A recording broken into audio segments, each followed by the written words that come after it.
ദൈവ തിരുനാമത്തിന് മഹത്വമുണ്ടാവട്ടെ.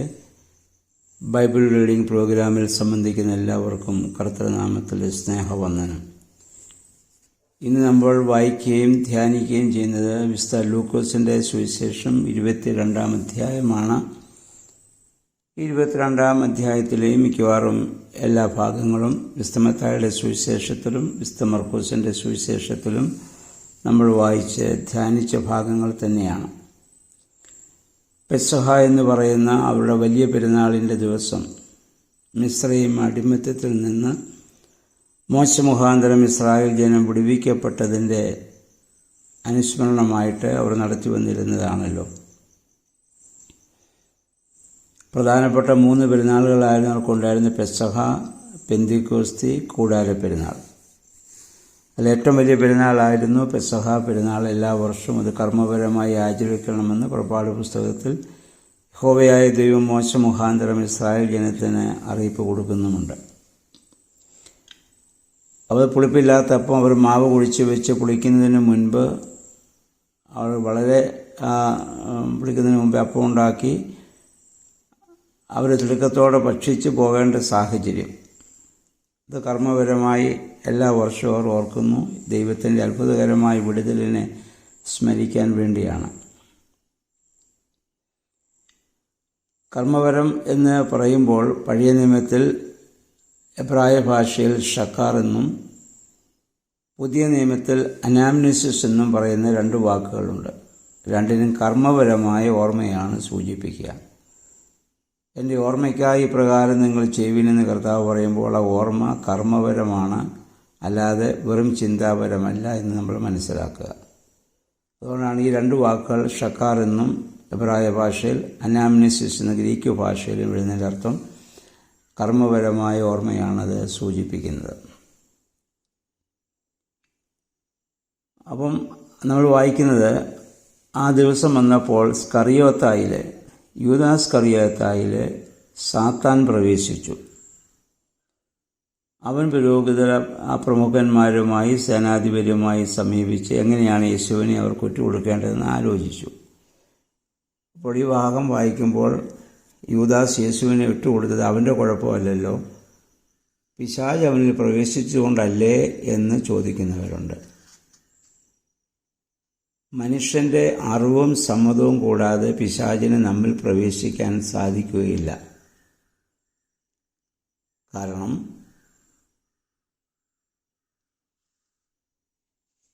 ഹൃദയത്തിൻ്റെ വാതിൽ, അതിൻ്റെ സാക്ഷ അകത്താണ്, പുറത്തല്ല. അതുകൊണ്ടാണ് വെളിപാട് 3:20 നമ്മൾ വായിക്കുന്നു, ഞാൻ വാതിൽക്കൽ നിന്ന് മുട്ടുന്നു, ആരെങ്കിലും എന്ന് എനിക്ക് തുറന്നു തന്നാൽ ഞാൻ അകത്ത് പ്രവേശിക്കും, ഞാൻ അവനോടും എന്നോടും കൂടി അത്താഴം കഴിക്കും. തുറന്നു കൊടുക്കുന്നില്ലെങ്കിൽ അകത്ത് പ്രവേശിക്കുകയില്ല. എന്തുകൊണ്ടാണ് അങ്ങനെ ദൈവം ബലം പ്രയോഗിച്ച് തുറക്കാത്തത്? അതാണ് സൃഷ്ടിയിൽ അവന് നൽകിയതായ സ്വാതന്ത്ര്യം. ഫ്രീ വിൽ എന്ന് പറയുന്നത് അതാണ്. സ്വീകരിക്കാനും പുറന്തള്ളാനും വിശ്വസിക്കാനും അവിശ്വസിക്കാനും ഒക്കെയുള്ള സ്വാതന്ത്ര്യം മനുഷ്യനിലുണ്ട്. ഇത് മറ്റൊരു സൃഷ്ടിക്കുമില്ലാത്ത വലിയ ശ്രേഷ്ഠതയാണ്. അപ്പം നമ്മുടെ അറിവും സമ്മതവും കൂടാതെ ദൈവത്തിന് പോലും നമ്മുടെ ഹൃദയത്തിൽ പ്രവേശനമില്ല. അതുകൊണ്ടാണ് പിശാച് അവന് പ്രവേശിച്ചെന്ന് പറഞ്ഞാൽ അവൻ ആ രീതിയിൽ ചിന്തിച്ച് യേശുവിനെ വിട്ടുകൊടുക്കാൻ തീരുമാനിച്ചു എന്നുള്ളതാണ്. ഈ വേദഭാഗത്ത് ഒരു കാര്യം കൂടി നമുക്ക് മനസ്സിലാകുന്നതിന്, ഒരു ദിവസം കൊണ്ട് എടുത്തൊരു തീരുമാനമല്ലിത്. അനേക നാളുകൾ ആലോചിച്ചെടുത്തൊരു തീരുമാനമാണ്. അതുകൊണ്ടാണ് അതിന് ആളില്ലാതെ അവസരം വരുന്നിടം വരെ വെയിറ്റ് ചെയ്യാൻ അവർ തീരുമാനിച്ചു എന്ന് പറയുന്നത്. അപ്പോൾ ജനക്കൂട്ടമില്ലാത്തപ്പോൾ അവനെ ഒറ്റുകൊടുക്കാൻ അവർ അവസരം പാർത്തുകൊണ്ടിരുന്നു. അപ്പോൾ പല പ്രാവശ്യം അതിനുവേണ്ടി അവർ ശ്രമിച്ചിട്ടുണ്ട്. എന്നാൽ അവസരം വരാൻ വേണ്ടി അവർ വെയിറ്റ് ചെയ്യുകയായിരുന്നു. പിശാച് നമ്മിൽ പ്രവേശിച്ച് ഉടനെ ആക്ട് ചെയ്യണമെന്നില്ല. അനേക നാളുകൾ കൊണ്ടാവാം പാപത്തിലേക്ക് നമുക്ക് പോകാൻ സാധ്യത നമ്മെ കൂടുതൽ അത് ശക്തീകരിക്കുന്നത്. അതിലെ 7 മുതലുള്ള വാക്യങ്ങൾ കർത്താവ് ശിഷ്യന്മാരെ പത്രോസിനെയും യോഹന്നാനെയും പറഞ്ഞു വിടുന്നു. തനിക്ക് വേണ്ടി പെസഹ ഒരുക്കാൻ വേണ്ടി എവിടെ ഒരുക്കണം? നിങ്ങൾ ചെല്ലുമ്പോൾ ഒരു കുടത്തിൽ വെള്ളവുമായി വരുന്ന ഒരടയാളം കർത്താവ് പറഞ്ഞു കൊടുക്കുന്നു. നമ്മൾ നേരത്തെ ചിന്തിച്ചതാണ്. വെള്ളം ജീവൻ്റെ പ്രതീകമാണ്. വെള്ളത്തിൽ നിന്നാണ് ജീവനുണ്ടായത്. ആ ജീവൻ്റെ അവസ്ഥയിലേക്ക് കർത്താവ് അവരെ പറഞ്ഞു വിടുന്നു. ആ വെള്ളം അതിനുള്ള ഒരു സിംബോളിക്കായിട്ട് കാണാവുന്നതാണ്. മർക്കോസിൻ്റെ വലിയ മാളിക, ഒരു മനുഷ്യന് വലിയ മാളിക കാണിച്ചത് മർക്കോസിൻ്റെ മാളികയായിരുന്നെന്നും ഇതിനു മുമ്പ് നമ്മൾ കണ്ടു.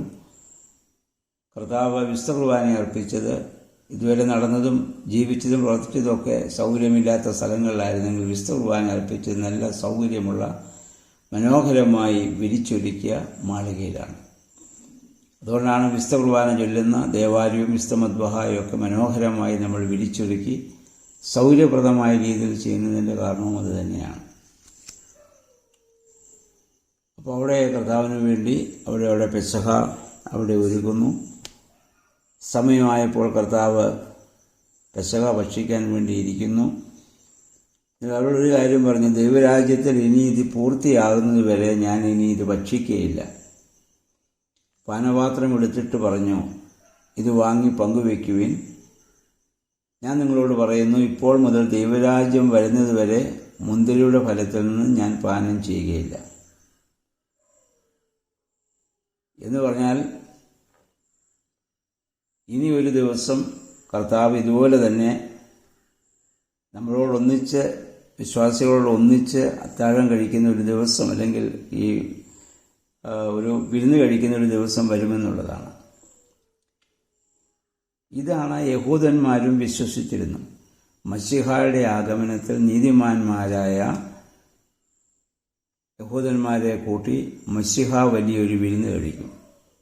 ആ പശ്ചാത്തലത്തിലാണ് 75-ാം സങ്കീർത്തനം എഴുതപ്പെടുന്നത്. അതിൻ്റെ 8-ാം വാക്യത്തിൽ വായിക്കുന്നു, യഹോവയുടെ കയ്യിലൊരു പാനപാത്രമുണ്ട്, വീഞ്ഞു നിറയ്ക്കുന്നു, മദ്യം കൊണ്ട് അത് നിറഞ്ഞിരിക്കുന്നു, അവൻ അതിൽ നിന്ന് പകരുന്നു, ഭൂമിയിലെ സർദുഷ്ടന്മാരും അതിനെ മട്ടു വലിച്ചു കുടിക്കും. അതിൻ്റെ അർത്ഥം, യഹോവയുടെ മശീഹയുടെ ആഗമനത്തിൽ നടത്തുന്നതായ വിരുന്നിൽ നീതിമാന്മാരായ ആളുകൾക്ക് മാത്രമേ അതിൽ പങ്കാളിത്തം ലഭിക്കുകയുള്ളൂ. അത് മദ്യപാനത്തിന് അനുകൂലമായ ഒരു ഭാഗമല്ല, യഹൂദന്മാരുടെ ഭക്ഷണത്തിൻ്റെ ഭാഗമാണ് വീഞ്ഞെന്ന് നമുക്കറിയാം. അവിടെയാണ് യഹോവ അവർക്ക് അത് കൊടുക്കും. അതാണ് പറഞ്ഞത്, നിങ്ങൾ ഇനി എൻ്റെ ദിവസം വരുന്നിടം വരെ ഇനി ഞാൻ ഭക്ഷിക്കുകയില്ല. പഴയ നിമിത്ത യഹൂദന്മാർ അങ്ങനെയുള്ള ഒരു ദിവസത്തിന് വേണ്ടി അവർ അവിടെ കാത്തിരുന്നു. ദുഷ്ടന്മാർക്ക് മട്ടു കൊടുക്കും എന്ന് പറഞ്ഞാൽ അതിൻ്റെ ശേഷിപ്പ് മാത്രമേ ദുഷ്ടന്മാർക്ക് ആ വിരുന്ന് ലഭിക്കുകയുള്ളൂ. ആ പങ്കാളിത്തം അവർക്ക് ലഭിക്കുകയില്ല എന്നാണ് അർത്ഥം. മട്ടെന്ന് പറഞ്ഞാൽ ശേഷിപ്പ് എന്നാണ് അർത്ഥം. ഇവിടെ കർത്താവ് പറയുന്നു, ഇനി ഞാൻ രണ്ടാമത് വരുന്നത് വരെ ഇനി ഭക്ഷിക്കരുത്. കർത്താവ് അവസാനം ആ അന്ത്യ അത്താഴം എന്ന് നമ്മൾ അതിനെ വിളിക്കുന്നത് കൊണ്ടാണ് അന്ത്യ അത്താഴം. ഇനി കർത്താവിൻ്റെ ആ വരവെങ്കിൽ ഇങ്ങനൊരു വിരുന്നുണ്ട്. അതാണ് നമ്മൾ പാടുന്ന, യജമാനൻ വരും അന്നേരത്തെ ഉണവുള്ളവരായിരിക്കും, താതനിരുത്തും മേശയ്ക്ക്, പുത്രൻ പരികർമ്മിക്കും എന്നൊക്കെ നമ്മൾ പാടുന്നില്ലേ, അത് തന്നെ. എന്നിട്ട് കർത്താവ് ഈ അപ്പത്തെ എടുത്ത് തൻ്റെ ശരീരമായും വീഞ്ഞിനെ എടുത്ത് തൻ്റെ രക്തമായും കർമ്മപരമായി കാണിച്ചു കൊടുത്തു. ഇത് ഞാൻ വരുന്നത് വരെ അങ്ങനെ തുടരണമെന്ന് ആവശ്യപ്പെടുന്നു. അതാണ് സഭ എന്നും വിശുദ്ധ കുർബാന നടത്തുന്നതിൻ്റെ കാരണം. അതാണ് കർത്താവ് അന്ന് മർക്കോസിൻ്റെ മാളികയിൽ അർപ്പിച്ചതിൻ്റെ തുടർച്ച. അത് ഇന്നും സജീവമായി അതേ പ്രവൃത്തി തന്നെ വരുന്നത്. അതെങ്കിൽ ഇന്നും നമ്മൾ അർപ്പിക്കുന്ന വിശുദ്ധ കുർബാന കർത്താവിൻ്റെ ദിവ്യമായ സാന്നിധ്യം അതേപോലെ തന്നെ നമുക്ക് അനുഭവിക്കാൻ സാധിക്കുന്നു എന്നുള്ളതാണ്. എന്നിട്ട് കർത്താവ് അത് പറഞ്ഞതിന് ശേഷം പറഞ്ഞു, ഇത് ഈ പാനപാത്രം നിങ്ങൾക്ക് വേണ്ടി ചീന്തപ്പെടുന്ന എൻ്റെ രക്തത്തിലുള്ള പുതിയ ഉടമ്പടിയാണ്. പഴയ ഉടമ്പടി നീക്കപ്പെടുന്നു. പഴയ ഉടമ്പടി മോശ മുഖാന്തരം ഇസ്രായേൽ ജനത്തിന് കൊടുത്തതാണ്. ആ ഉടമ്പടിയെ നീക്കി യേശു അതിൻ്റെ പൂർത്തീകരണമായി പുതിയ ഉടമ്പടി സ്ഥാപിച്ചു. ക്രിസ്തു നമ്മളുമായിട്ടുള്ള ബന്ധത്തിൻ്റെ അത് ആ ഉടമ്പടി തൻ്റെ രക്തം കൊണ്ടാണ് കർത്താവ് ആ ഉടമ്പടി സ്ഥാപിച്ചിരിക്കുന്നത്. അതിനുശേഷം 24 മുതലുള്ള വാക്യങ്ങളിൽ ഇവരുടെ ഇടയിൽ നടക്കുന്ന ഒരു തർക്കമാണ് ആരാണ് വലിയവനെന്നതിനെക്കുറിച്ചൊരു വലിയ തർക്കം. ഇത് നമ്മൾ നേരത്തെ ചിന്തിച്ചിട്ടുണ്ട്. അപ്പോൾ കർത്താവോട് പറയുന്നുണ്ട്, വിജാതികളുടെ മേൽ അവരുടെ രാജാക്കന്മാർ ആധിപത്യം നടത്തുന്നു. പക്ഷെ നിങ്ങളുടെ ഇടയിൽ അങ്ങനെ ആവില്ല. വലിയവനാകാൻ ആഗ്രഹിക്കുന്നവൻ ഏറ്റവും ചെറിയവനെ പോലെയും അധികാരമുള്ളവൻ ശുശ്രൂഷകനെ പോലെയും ആയിരിക്കണം. കർത്താവ് ചോദിക്കുന്ന, ആരാണ് വലിയവൻ? ഭക്ഷണത്തിന് ഇരിക്കുന്നവനാണോ അതോ ശുശ്രൂഷിക്കുന്നവനാണോ? ഇരിക്കുന്നവനാണ് വലുത്, ശുശ്രൂഷിക്കുന്നവനല്ല. ഈ ഒരു ബോധ്യം ഇന്ന് സഭയിൽ നഷ്ടപ്പെട്ടു. ഇന്നെല്ലാവർക്കും ഭരിക്കുന്നതിനാണ് ഇഷ്ടം, ശുശ്രൂഷിക്കുന്നതിന് ആർക്കും താല്പര്യമില്ല. വൈദിക ശുശ്രൂഷയും കർത്തൃനാമത്തിലുള്ള എല്ലാ പ്രവർത്തനങ്ങളും അതൊരു ശുശ്രൂഷയാണെന്നുള്ള ബോധ്യമുണ്ടെങ്കിൽ അവിടെ ഒരു അധികാര തർക്കത്തിൻ്റെ ഒന്നും ആവശ്യം ഒരിക്കലും ഉണ്ടാവുകയില്ല. കർത്താവ് അവർക്കൊരു വാഗ്ദത്തം കൊടുക്കുന്നുണ്ട്. എൻ്റെ പരീക്ഷകളിൽ എന്നോടുകൂടെ നിരന്തരമുണ്ടായിരുന്നവരാണ് നിങ്ങൾ. എൻ്റെ പിതാവ് എനിക്ക് രാജ്യം കൽപ്പിച്ചു തന്നിരിക്കുന്നത് പോലെ ഞാൻ നിങ്ങൾക്കും നൽകുന്നു. നിങ്ങൾ എൻ്റെ രാജ്യത്തിൽ എൻ്റെ മേശയിൽ നിന്ന് ഭക്ഷിക്കുകയും പാനം ചെയ്യുകയും സിംഹാസനങ്ങളിരുന്ന് ഇസ്രായേലിലെ 12 ഗോത്രങ്ങളെ വിധിക്കുകയും ചെയ്യുന്നതിനു വേണ്ടി. കർത്താവ് നേരത്തെയും മറ്റ് സുവിശേഷങ്ങൾ വായിച്ചതാണ്, ശിഷ്യന്മാർ കൊടുത്ത വാഗ്ദത്തമാണ്. പത്രോസ് ചോദിച്ചു, ഞങ്ങൾ സകലതും ഉപേക്ഷിച്ച് നിന്നെ ഞങ്ങൾ അനുഗമിച്ചവരാണ്, ഞങ്ങൾക്ക് എന്താണ് പ്രതിഫലം? യേശു പറഞ്ഞു, നിങ്ങൾ 12 പേരും 12 സിംഹാസനങ്ങളിൽ ഇസ്രായേൽ ഗോത്രം 12നെ ന്യായം വിധിക്കും. ന്യായം വിധിക്കാനുള്ള അധികാരം ദൈവത്തിന് മാത്രമാണ്. ആ അധികാരം പിതാവ് പുത്രനെ ഏൽപ്പിച്ചു. യോഹന്നാന്റെ സുവിശേഷവും നമ്മളിത് വായിക്കും. പിതാവ് ന്യായം വിധിക്കാനുള്ള അധികാരം പുത്രനെ ഏൽപ്പിച്ചു. പുത്രൻ തമ്പുരാൻ തന്നോട് ചേർന്ന് ന്യായം വിധിക്കാൻ വേണ്ടി ഈ 12 ശിഷ്യന്മാരെ അവിടെ ഫലമേൽപ്പിക്കുന്നുണ്ട്. അതുകൊണ്ട് കർത്താവ് പറഞ്ഞു, ഞാൻ നിങ്ങൾക്ക് സ്ഥലം ഒരുക്കാൻ പോകുന്നു. ഒരിക്കലിന് ശേഷം ഞാൻ വന്ന് ഞാൻ ഇരിക്കുന്ന ഇടത്ത് നിങ്ങളെ ഇരുത്തും എന്ന് പറഞ്ഞതുകൊണ്ടാണ്. അപ്പോൾ അതാണ് ശിഷ്യന്മാർക്കുള്ള ഇന്ന് ദൈവസന്നിധിയിലുള്ള അവരുടെ സ്ഥാനം. അതായിരിക്കണം. വെളിപാട് പുസ്തകത്തിൽ നമ്മൾ 24 മൂപ്പന്മാരെ കാണുന്നുണ്ട്. നടുവിൽ ദൈവം ഇരിക്കുന്നു. 24 പഴയ നിയമത്തിലെ 12 ഗോത്രപിതാക്കന്മാരും പുതിയ നിയമത്തിലെ 12 ശിഷ്യന്മാരുമായി അവരെ നമുക്ക് കാണാവുന്നതാണ്. 31 മുതലുള്ള വാക്യങ്ങളിൽ കർത്താവ് ശിഷ്യന്മാർ പറയുന്നു, ശീമോനെ, സാത്താൻ നിങ്ങളെ ഗോതമ്പ് പോലെ പാറ്റുവാൻ ഉദ്യമിച്ചു. എന്നാൽ നിന്റെ വിശ്വാസം ക്ഷയിക്കാതിരിക്കാൻ ഞാൻ നിനക്ക് വേണ്ടി പ്രാർത്ഥിച്ചു എന്നാണ്. അല്ലെങ്കിൽ കാറ്റ് പതിലിനെ പറത്തിക്കളയുന്നത് പോലെ പിശാച് എന്ന് പറഞ്ഞാൽ തൻ്റെ സ്വർഗാരോഹണ ശേഷം ശിഷ്യന്മാർക്ക് വരാൻ പോകുന്ന വലിയ പ്രതിസന്ധി ഘട്ടം കർത്താവ് മുന്നമേ ഇവിടെ സൂചിപ്പിച്ചു. യോബിനെ പോലെ നിങ്ങളെ അതിക്രൂരമായി പരീക്ഷിക്കുവാൻ തക്കവണ്ണം നിങ്ങളെ കീഴ്പ്പെടുത്തുവാൻ ആഗ്രഹിച്ച് പിശാച് ഇങ്ങനെ നിൽക്കുകയാണ്. തന്നിൽ നിന്ന് അവർ ഒറ്റപ്പെടുമ്പോൾ, താൻ പോയതിനു ശേഷം അവർക്ക് തരാവുന്ന പീഡകളെയും പരീക്ഷകളെയും ഒക്കെ കർത്താവിടെ സൂചിപ്പിക്കുകയാണ്. കർത്താവ് പറഞ്ഞു, നിനക്ക് വേണ്ടി ഞാൻ പ്രാർത്ഥിച്ചു. കാരണം പത്രോസ് ആയിരുന്നു അവരുടെ നേതാവ്. പത്രോസ് പതറിയാൽ മറ്റ് ശിഷ്യന്മാരും പതറിപ്പോകും. അതുകൊണ്ട് നമ്മൾ പിന്നെ കാണുന്നുണ്ടല്ലോ, കർത്താവ് പുനരുദ്ധാനം ചെയ്ത ശേഷം പത്രോസാണ് പറഞ്ഞത്, ഞാൻ മീൻ പിടിക്കാൻ പോവുകയാണ്, പഴയ ജീവിതത്തിലേക്ക് മടങ്ങിപ്പോകുന്നു. മറ്റ് ശിഷ്യന്മാർ പറഞ്ഞു, ഞങ്ങളും പോരുകയാണ്. പത്രോസ് പോയപ്പോൾ അവരെല്ലാവരും അവൻ്റെ കൂട്ടത്തിൽ പോയി. അവരുടെ കൂട്ടത്തിൽ നേതാവായിരുന്ന പത്രോസ് പ്രായം കൊണ്ടും അനുഭവം കൊണ്ടും ഒക്കെ ഒരു മുതിർന്ന ആളായിരുന്നു. അതുകൊണ്ടാണ് ആ നേതൃത്വത്തെയാണ് പിശാച് ആക്രമിക്കുക. നേതൃത്വം നശിച്ചാൽ പിന്നെ ഒന്നുമില്ലല്ലോ. അപ്പോൾ പിന്നെ ബാക്കി കാര്യങ്ങളൊക്കെ പിശാചിന് വളരെ എളുപ്പമാകും. അതുകൊണ്ടാണ് പത്രോസിനെ വേണ്ടി കർത്താവ് പ്രത്യേകം പ്രാർത്ഥിക്കാനുള്ള കാരണം അതാണ്. കാരണം കർത്താവ് സകല ഇതും പത്രോസിനെ ഏൽപ്പിച്ചിരുന്നല്ലോ. സ്വർഗരാജ്യത്തിൻ്റെ താക്കോൽ ഞാൻ നിനക്ക് തരുന്നു എന്നൊക്കെ പറഞ്ഞു. അതുകൊണ്ട് നിനക്ക് വേണ്ടി ആ പ്രാർത്ഥനയുടെ ശക്തിയായിരിക്കണം യേശു പത്രോസിന് വേണ്ടി നടത്തിയ പ്രാർത്ഥനയുടെ ശക്തിയാണ് 3 പ്രാവശ്യം തള്ളിപ്പറഞ്ഞെങ്കിലും പിന്നീട് 3 പ്രാവശ്യം ഏറ്റുപറഞ്ഞ് പശ്ചാത്തപിച്ച് യേശുവിൻ്റെ അടുത്തേക്ക് വരുവാൻ കാരണമായിട്ട് തീർന്നത്. യൂദാസ്കറിയാത്തേക്ക് അത് സാധിച്ചുമില്ല എന്ന് നമുക്കറിയാം. നമ്മളും ഇങ്ങനെ പിശാചിനാൽ പരീക്ഷിക്കപ്പെടാൻ വേണ്ടി ഒരുങ്ങുമ്പോൾ കർത്താവ് നമുക്ക് വേണ്ടി പ്രാർത്ഥിക്കുന്നുണ്ട്. എന്നാൽ നമ്മൾ അതിന് വിധേയമാകാതെ നമ്മൾ മനഃപൂർവ്വം യൂദാസ് ചെയ്തതുപോലെ തക്കം പാർത്ത് യേശുവിനെ ഇട്ടുകൊടുക്കുവാൻ നമ്മൾ പ്രതീക്ഷിച്ചാൽ ആ പിശാചായിരിക്കും നമ്മിൽ ഇത് ശക്തിപ്പെടുക. അതുകൊണ്ട് നമ്മുടെ ജീവിതത്തിലും പൈശാചിക ശക്തികളിൽ നിന്ന് രക്ഷപ്പെടാനുള്ള മാർഗം ഉപവാസവും പ്രാർത്ഥനയുമാണ്. അത് കർത്താവിലൂടെ സൂചിപ്പിക്കുന്നുണ്ടല്ലോ. അതുകൊണ്ട് പത്രോസ്ലീഹ കർത്താവിനെ തള്ളിപ്പറഞ്ഞെങ്കിലും പിന്നീട് പശ്ചാത്തപിച്ച് വീണ്ടും സഭയുടെ ഒരു തലവനായി അവർക്ക് നേതൃത്വം കൊടുക്കുവാൻ സാധിച്ച കാര്യം നമ്മൾ വിസ്മരിക്കാതിരിക്കുക. കർത്താവ് പത്രോസിന് വേണ്ടി പ്രാർത്ഥിച്ചതുപോലെ നമുക്ക് വേണ്ടിയും ദൈവം സദാസമയം ജാഗരൂകനാണ്. ആ ബോധ്യം നമുക്ക് ഉണ്ടായിരിക്കേണ്ടതാണ്. 35 മുതലുള്ള വാക്യങ്ങളിൽ കർത്താവ് അവരോട് പറയുന്നു,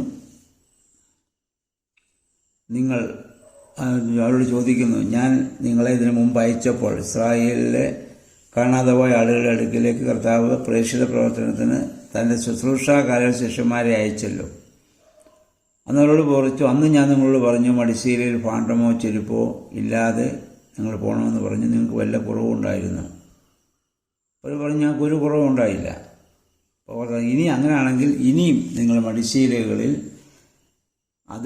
എടുക്കാത്തതുപോലെ ഭാണ്ഡവും വാളില്ലാതെ സ്വന്തം കുപ്പായും വിറ്റ് വാൾ വാങ്ങട്ടെ. ഞാൻ നിങ്ങളോട് പറയുന്നു എന്ന് കർത്താവരോട് ഇവിടെ പറയുന്നത് നമുക്ക് കാണാൻ പറ്റും. ഇത് നമുക്ക് വളരെ തെറ്റിദ്ധാരണ ഉണ്ടാക്കാവുന്ന ഒരു വേദഭാഗമാണ്. വാൾ വാങ്ങാൻ കർത്താവ് ആവശ്യപ്പെടും. ഇതിനു മുൻപ് വാളെടുത്തവനോട് വാളെടുക്കുന്ന വാള നശിക്കും, വാൾ ഉറയിലിടുക, ഒരു ചേട് തടിക്കുന്നവന് മറുചേട് കാണിച്ചു കൊടുക്കണം, ശത്രുവിനെ സ്നേഹിക്കണമെന്നൊക്കെ പഠിപ്പിച്ച കർത്താവ് ഇപ്പോൾ ശിഷ്യന്മാരോട് പറയുന്നു, നിങ്ങൾ വാളെടുക്കുവാൻ. ഇത് പ്രഥമമായി വായിക്കുമ്പോൾ നമ്മളിൽ തന്നെ അത്ഭുതമുണ്ടാക്കും. എന്തുകൊണ്ടാണ് കർത്താവ് ഇത് പറയുന്നതെന്ന് ചോദിച്ചാൽ, കർത്താവിൻ്റെ സ്വർഗാരോഹണ ശേഷം സ്ത്രീഹന്മാർ പരിചിതമല്ലാത്ത സ്ഥലങ്ങളിൽ പോകേണ്ടി വരും. സഹായത്തിന് ആളില്ലാത്ത സാഹചര്യം വരാം. അങ്ങനെയുള്ള സന്ദർഭങ്ങളിൽ ആവശ്യമായ കരുതൽ അവർക്ക് ആവശ്യമാണ്. ഇവിടെ വന്ന് വസ്ത്രം വിറ്റ് വാൾ വാങ്ങാൻ ആവശ്യപ്പെടുന്നുണ്ട്. ഇവിടെ നമ്മൾ മനസ്സിലാക്കണം, ഇവിടെ വാളെന്ന് പറയുന്നത് ഒരാളെ വെട്ടുന്ന വാളല്ല ഇവിടെ ഉദ്ദേശിക്കുക. പ്രതികൂല സാഹചര്യങ്ങളിൽ സംരക്ഷയ്ക്കായി വേണ്ട മാർഗങ്ങൾ സ്വീകരിക്കണമെന്നുള്ളതാണ്. നമുക്കറിയാം, നീറോ ചക്രവർത്തിയുടെ മുൻപാകെ തനിക്ക് വേണ്ടി വാദിക്കുവാൻ വിശുദ്ധ പൗലോസ്ലീഹ ആളെ ഏർപ്പെടുത്തിയതായി അപ്പോസ്തലപ്രവൃത്തികൾ നമ്മൾ വായിക്കുന്നുണ്ട്. ഇതാണ് വാൾ വാങ്ങുക എന്നതിൽ നിന്നും കർത്താവ് അർത്ഥമാക്കിയത്. ആയുധമാകുന്ന വാളല്ല എന്നുള്ളത് തർക്കം, ആ വാളല്ല എന്നതിനുള്ള ഒരു തെളിവാണ് മത്തായിയുടെ സുവിശേഷത്തിൽ വാളെടുത്തപ്പം കർത്താവ് പറഞ്ഞു, വാളെടുക്കുന്നവന് വാള നശിക്കുമെന്ന് പറഞ്ഞു. എന്നാൽ യേശു പറഞ്ഞത് എന്താണെന്ന് അവർക്ക് മനസ്സിലായില്ല. അപ്പോൾ അതുകൊണ്ടായിരിക്കും അവൾ പറഞ്ഞു, ഇവിടെ 2 വാളുണ്ട്. അപ്പോൾ കർത്താവ് പറഞ്ഞു മതി എന്ന് പറഞ്ഞാൽ ഈ വിഷയം ഇവിടെ മതി എന്ന് പറഞ്ഞു. കർത്താവ് മനസ്സിലായവർ ഞാൻ എന്താ പറഞ്ഞെന്ന് അവർക്ക് മനസ്സിലായില്ല. ഈ വാളെന്ന് നമുക്കറിയാം, ഇംഗ്ലീഷിൽ സ്വാഡ് എന്നും സുറിയാനിൽ സായിപ്പോ എന്നും ഒക്കെയാണ് പറയുന്നത്. സായിപ്പോ എന്ന വാക്കിന് ബ്ലേഡ് എന്നും അർത്ഥമുണ്ട്. നമുക്കറിയാമല്ലോ, കുറേ നാളുകൾക്ക് മുൻപ് വരെ നമ്മുടെ അപ്പന്മാരുടെ കാലത്ത് അവർ യാത്ര പോകുമ്പോഴൊക്കെ അവരുടെ കയ്യിലൊരു കത്തി ഉണ്ടാവും, ഒരു കുച്ചി പിച്ചാത്തി. അത് മടക്കുന്നതും മടക്കാത്തതൊക്കെ ഉണ്ടാവും. അത് അവർ എളി വെച്ചുകൊണ്ട് പോകാറുണ്ട്. കാരണം അന്നത്തെ കാലത്ത് ആളുകൾ കൂടുതലും വെറ്റ മുറുക്കുന്നവരാണ്, പാക്കൊക്കെ ആയിട്ടാണ് പോകുന്നത്. അതുപോലെ തന്നെ പോകുന്ന വഴിക്ക് അവർക്ക് എന്തെങ്കിലും ഒരു ആവശ്യം വന്നാൽ അതും ആരെങ്കിലും കൊല്ലാൻ വേണ്ടിയല്ല, ഉപദ്രവിക്കാൻ വേണ്ടിയല്ല, അവർക്ക് ഒരു ധൈര്യത്തിന് വേണ്ടി, സംരക്ഷണത്തിന് വേണ്ടി ആ കൊച്ചു പിച്ചാത്തി എപ്പോഴും അവരുടെ എളിയിലുണ്ടാവും. എന്ന് പറഞ്ഞതുപോലെ കർത്താവ് ഉദ്ദേശിച്ചത് ഇവർക്ക് മനസ്സിലാവുന്നില്ല. പക്ഷേ അവർ ആയുധം ആയിരിക്കാം അവർ വിചാരിച്ച് കർത്താവ് പറഞ്ഞ പ്രതിസന്ധി ഘട്ടങ്ങളിൽ നിങ്ങൾക്ക് ലഭിക്കേണ്ടതായ സംരക്ഷണത്തെക്കുറിച്ചാണെന്ന് സുറിയാനി സഭാപിതാക്കന്മാർ ഈ വേദഭാഗത്തെ വ്യാഖ്യാനിക്കുന്നുണ്ട്. ഇനിയും ഗെത്സമനായിലെ കർത്താവിൻ്റെ പ്രാർത്ഥനയാണ്. മത്തായിയുടെ സുവിശേഷത്തിന് വ്യത്യസ്തമായി ഈ പ്രാർത്ഥനയിലുള്ളത് രക്തം വെള്ളമാകുമാറ് അത്രമാത്രം ഇതായിട്ട് കർത്താവ് അതീവ തീവ്രമായ വേദനയിൽ പ്രാർത്ഥിച്ചെന്നും ആ സമയത്ത് സ്വർഗത്തിൽ നിന്നൊരു ദൂതൻ പ്രത്യക്ഷപ്പെട്ടെന്നും ഇവിടെ നമ്മൾ വായിക്കുന്നുണ്ട്. കർത്താവിനെ ധൈര്യപ്പെടുത്തുവാൻ, കർത്താവ് ദൈവമാണെങ്കിലും പൂർണ്ണ മനുഷ്യൻ കൂടിയാണ്. ആ ക്രൂശിൻ്റെ അനുഭവം എന്താണെന്നുള്ളത് കർത്താവിനറിയാം. അതിൽ കർത്താവിനെ ശക്തീകരിക്കാൻ വേണ്ടി ദൈവദൂതൻ സമീപത്ത് വരുന്നു. നമ്മളും അതീവ ദുഃഖത്തിലും നിരാശയിലും പ്രശ്നങ്ങളിലൂടെ, പ്രതിസന്ധി ഘട്ടങ്ങളിലൂടെയൊക്കെ കടന്നു പോകുമ്പോൾ, അത് കഠിനമായ രോഗത്തിൻ്റെ അവസ്ഥകളാവാം, വേദനകളാവാം, നഷ്ടങ്ങളാകാം, കഷ്ടങ്ങളാകാം, ദൈവം ദൂതനെ നമ്മുടെ കൂടെ അയക്കും. ഇതാണ് ഉൽപ്പത്തി പുസ്തകം 28-ാം അധ്യായം നമ്മൾ വായിക്കുന്നത്. യാക്കോബ് ലൂസ് എന്ന് പറയുന്നതായ പട്ടണത്തിൽ കല്ല് തലയണയായി വെച്ച രാത്രി ഭയം, നിരാശ, ദുഃഖം, അന്ധകാരമൊക്കെ ഉണ്ട്. എങ്ങോട്ട് മുന്നോട്ട് ചെന്നാൽ എന്താ അവസ്ഥയെന്ന് അറിയത്തില്ല, പുറകോട്ട് പോകാൻ പറ്റത്തുമില്ല. ആ പ്രതിസന്ധി ഘട്ടങ്ങളിലാണ് കാണുന്നതായ ദർശനം. സ്വർഗത്തോളം എത്തുന്ന ഗോവണി ദൂതന്മാർ കയറുകയും ഇറങ്ങുകയും ചെയ്യുന്നു. എന്ന് പറഞ്ഞാൽ ദൂതനെ, അതിന് ഈ യാക്കോബിന് മുൻപ് ദൂതനെ ദൈവം അവിടെ അയച്ചു എന്നുള്ളതാണ്. നമ്മളും പ്രതിസന്ധി ഘട്ടങ്ങളിൽ ഒക്കെ ആകുമ്പോൾ നമ്മൾ വിചാരിക്കും നമ്മൾ ഒറ്റപ്പെട്ടു പോയി, ആരും നമുക്ക് സഹായത്തിനില്ല. പക്ഷെ ദൈവം തൻ്റെ ദൂതനെ അയക്കുമെന്നുള്ള ബോധ്യം നമുക്കുണ്ടാവണം. കർത്താവ് വലിയ ക്രൂശിൻ്റെ പ്രതിസന്ധി ഘട്ടങ്ങളിലൂടെയൊക്കെ കർത്താവ് കടന്നുപോയി. അപ്പോൾ കർത്താവിന് ധൈര്യം നൽകുവാൻ ദൂതനവിടെ പ്രത്യക്ഷപ്പെടുന്നുണ്ട്.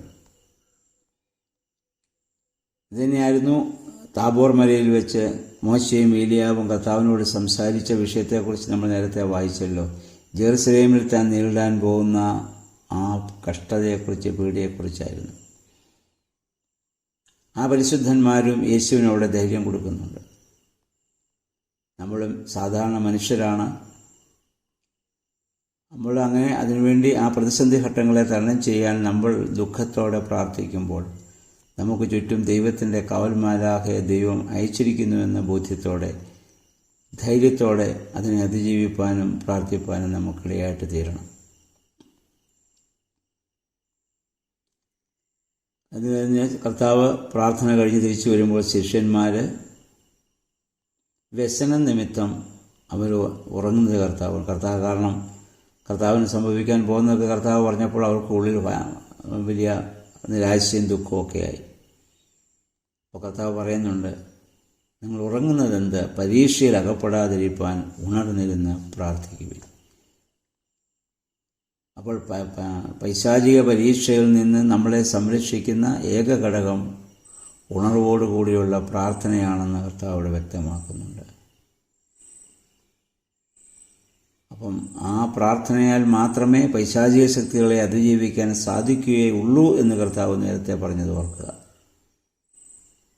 ഇനി 47 മുതലുള്ള ഭാഗങ്ങളിൽ യൂദാസ് കർത്താവിനെ വിട്ടുകൊടുക്കുന്നതാണ്.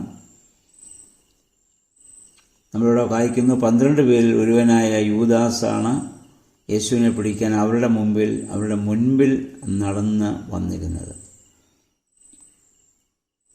ഞാൻ നേരത്തെ പറഞ്ഞിരുന്നു, യെരിഹോയിൽ വെച്ച് കർത്താവിൻ്റെ മുന്നിൽ നടന്നവർ വഴിയിരുന്ന ഒരു അന്ധൻ കരഞ്ഞപ്പോൾ അവനെ വിലക്കി. മുന്നിൽ പോകുക എന്നുള്ളത് അഹന്തയാണ് സൂചിപ്പിക്കുക, പിന്നിൽ പോകുക എന്നുള്ളത് പിന്മാറ്റത്തെയാണ് സൂചിപ്പിക്കുക.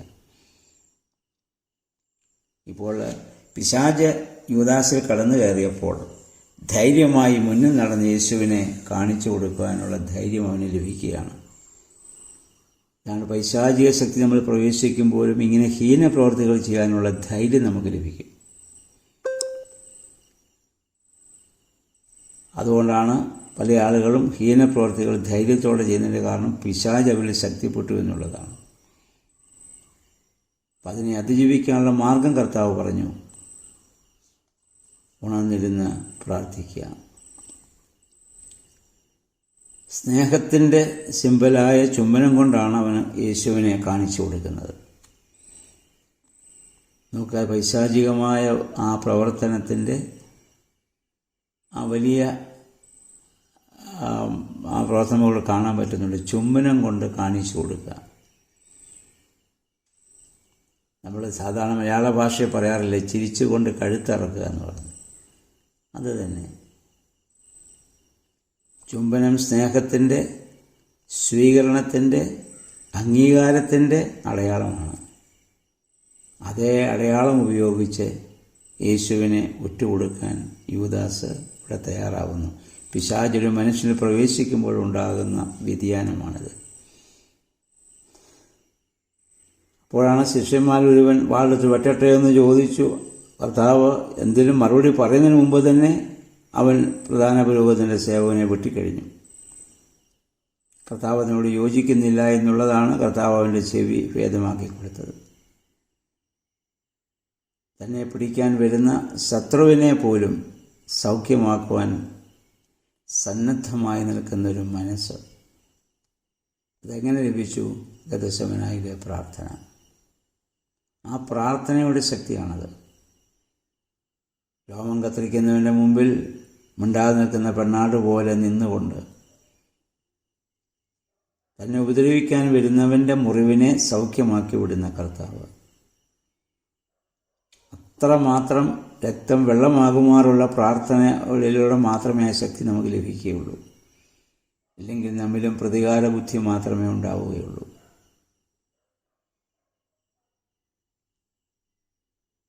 ഇനി നമ്മൾ വായിക്കുന്നത് 54 മുതൽ പത്രോസ് യേശുവിനെ തള്ളി പറയുന്നതും ദൂരവേ അവനെ അനുഗമിക്കുന്നതുമാണ്. പത്രോസ് ന്യായാധിപ സംഘത്തിൻ്റെ മുന്നിൽ ചെന്ന് വിസ്തരിക്കപ്പെടുമ്പോൾ പത്രോസ് അകലം മാറി തീ കാഞ്ഞുകൊണ്ടിരുന്നു നമ്മൾ വായിക്കുന്നുണ്ട്. യേശുവിനോട് ചേർന്ന് അവൻ്റെ ഏൽക്കുന്ന അടിയുടെ ഭാഗം ഏറ്റുവാങ്ങേണ്ടവരാണ്. പ്രാർത്ഥിക്കേണ്ട സമയത്ത് കർത്താവിനോട് ചേർന്നിരുന്ന് പ്രാർത്ഥിച്ചെങ്കിൽ അവർക്ക് അതിനുള്ള ധൈര്യം ലഭിക്കുമായിരുന്നു. എന്നാൽ ഭയപ്പെടാൻ കാരണം പ്രാർത്ഥിക്കേണ്ട സമയത്ത് മാറിയിരുന്ന് ഉറങ്ങുന്നത് കൊണ്ടാണ്. കർത്താവ് അതെല്ലാം അവിടെ ഏറ്റുവാങ്ങുമ്പോൾ പത്രോസ് വായിക്കുന്ന അകലെ അവനെ, ദൂരവേ അവനെ അനുഗമിക്കുന്നു. കർത്താവിൽ നിന്ന് ഒത്തിരി അവൻ പിന്നിലായിപ്പോയി. 2-3 പ്രാവശ്യം 2-3 വ്യക്തികൾ പത്രോസിനെ ഐഡൻറ്റിഫൈ ചെയ്തു. അവർ പറഞ്ഞു, നീ അവൻ്റെ കൂടെ ഉള്ളവനാണ്. പത്രോസ് എല്ലാം അവിടെ നിഷേധിക്കുകയാണ്. നിഷേധിച്ച് കഴിഞ്ഞപ്പോൾ കോഴി കൂവിയെന്നും 62-ാം വാക്യം നമ്മൾ വായിക്കുമ്പോൾ അവൻ പുറത്തു പോയി. അപ്പോൾ കർത്താവ് പത്രോസിനെ ഒന്ന് തിരിഞ്ഞു നോക്കി നമ്മൾ വായിക്കുന്നുണ്ട്. പ്രിയമുള്ളവരെ, നമ്മളും യേശുവിനെ തള്ളിപ്പറയുമ്പോൾ കർത്താവ് നമ്മളെ തിരിഞ്ഞു നോക്കുന്നുണ്ട്. വേദനയോടെയുള്ള ഒരു തിരിഞ്ഞു നോട്ടം.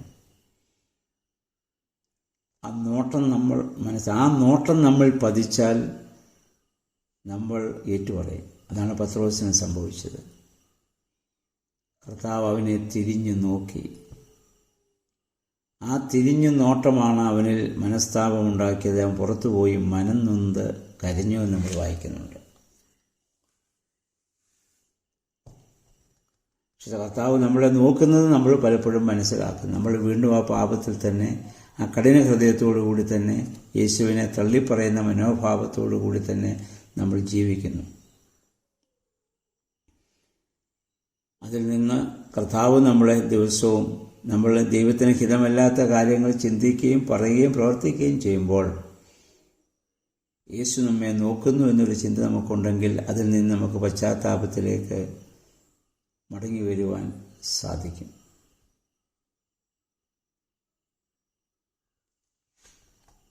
ഇനി കർത്താവിനെ ന്യായാധിപ സംഘത്തിൻ്റെ മുൻപാകെ കൊണ്ടുപോയി അവനെ വിസ്തരിക്കുന്നതാണ് 65 മുതൽ വാക്യം 66 മുതൽ വാക്യം നമ്മൾ വായിക്കുന്നത്.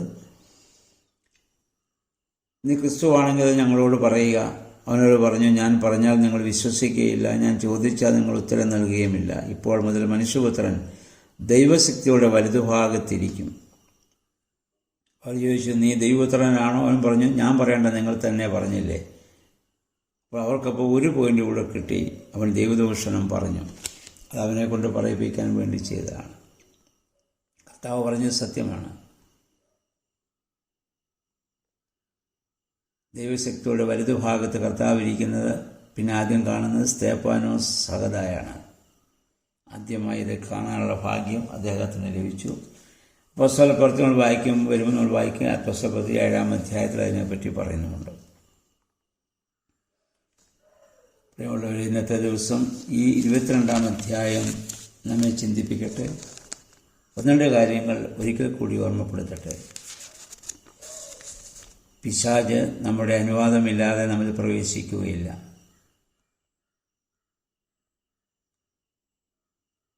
യൂദാസ് കറിയോത്തായിൽ പിശാച് പ്രവേശിച്ചു എന്ന് പറഞ്ഞാൽ അവൻ അതിനുവേണ്ടി അനുവാദം കൊടുത്തിട്ടാണ്.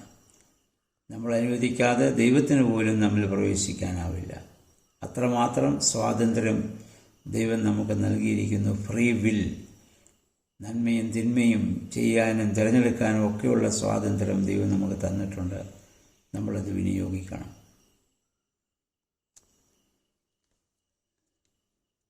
അതുപോലെ തന്നെ കർത്താവ് ഒരുക്കിയതായ അന്ത്യത്താഴം, ആ വിശുദ്ധ കുർബാനയിലെ പങ്കാളിത്തം, കർത്താവ് വരുമ്പോൾ ഒരുക്കാൻ പോകുന്ന വിരുന്നിൻ്റെ മുൻ ആസ്വാദനമാണ്. മുൻ ആസ്വാദനമെന്ന് പറഞ്ഞാൽ നമുക്കറിയാം, ഭക്ഷണം തയ്യാറാക്കുന്നവർ അത് ആസ്വദിച്ച് നോക്കും.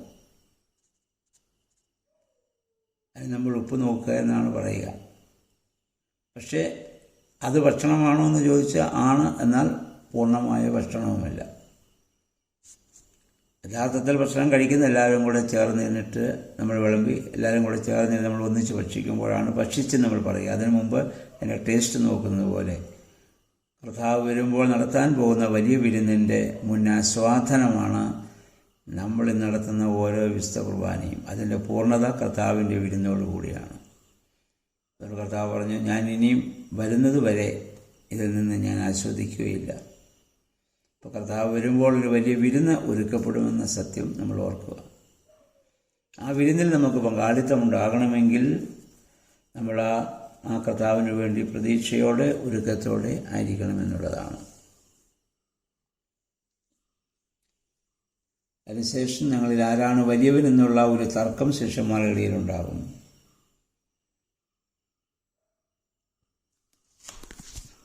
കർത്താവ് പറയുന്നത്, ഒരു മനുഷ്യൻ്റെ വലിപ്പത്തെ വിലയിരുത്തുന്നത് അവനെ ശുശ്രൂഷിക്കാനുള്ള മനോഭാവത്തിലാണ്, ഭരിക്കാനുള്ള മനോഭാവത്തിലല്ല.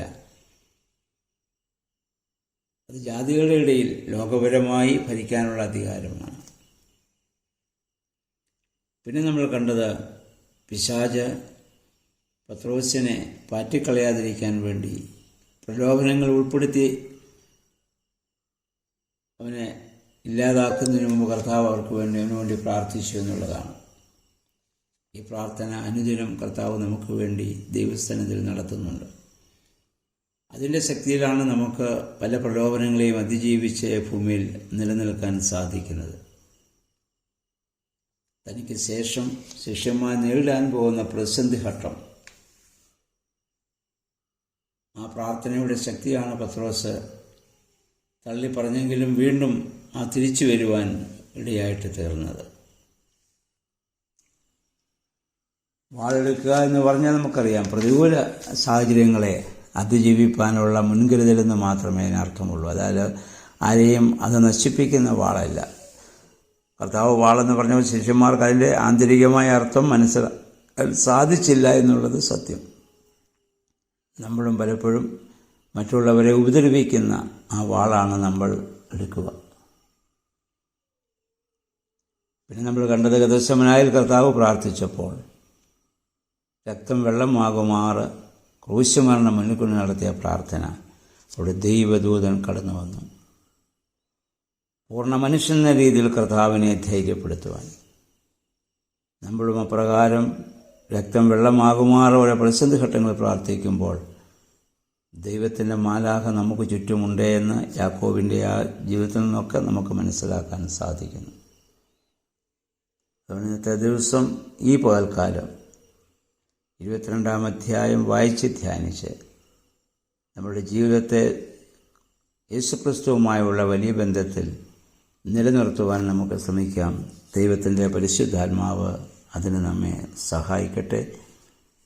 ഒരു കാര്യം കൂടി ഓർമ്മപ്പെടുത്തട്ടെ. രോഗികളായി അനേകം ആളുകൾ നമ്മുടെ ഇടയിലുണ്ട്. പലരും പ്രാർത്ഥിക്കാൻ ആവശ്യപ്പെട്ടിട്ടുണ്ട്. ക്യാൻസർ രോഗികളായിട്ട് ട്രീറ്റ്മെൻറ്റിന് വിധേയമാകുന്ന ആളുകളുണ്ട്. ഓപ്പറേഷന് വിധേയമായിട്ടിരിക്കുന്നവരുണ്ട്. അതിനുവേണ്ടി ഒരുങ്ങുന്നവരുണ്ട്. പലവിധമായ കാരണങ്ങൾ അതീവമായ മാനസിക സംഘർഷങ്ങളിലൂടെ കടന്നു പോകുന്നവരുണ്ട്. അവരെയൊക്കെ ദൈവസന്നിധിയിൽ സമർപ്പിച്ച് നമുക്ക് പ്രാർത്ഥിക്കാം. നമ്മുടെ പ്രാർത്ഥനയുടെ ആ ഫലം അവർക്ക് ലഭിക്കാൻ കാരണമായിട്ട് തീരും. ഒരവയവം മറ്റൊരവയവത്തിന് വേണ്ടി പ്രവർത്തിക്കുന്നതാണ് ക്രിസ്തു തലയായിരിക്കുന്ന ശരീരമാകുന്ന സഭയിലെ വ്യത്യസ്ത അവയവങ്ങളായ നമ്മുടെ ജോലി. ഇടത് കൈക്കൊരു വേദന വന്നാൽ ഇടത് കൈയല്ല ഇടത് കൈയെ തിരുമുന്നത് വലത് കൈയാണ്. വലത് കൈക്ക് വന്നാൽ ഇടത് കൈയാണ് വലത് കൈയെ തിരുമുകയും ആശ്വസിപ്പിക്കുകയും ചെയ്യുന്നത്. അതാണ് ശരീരമാകുന്ന കൂട്ടായ്മയുടെ പ്രത്യേകത.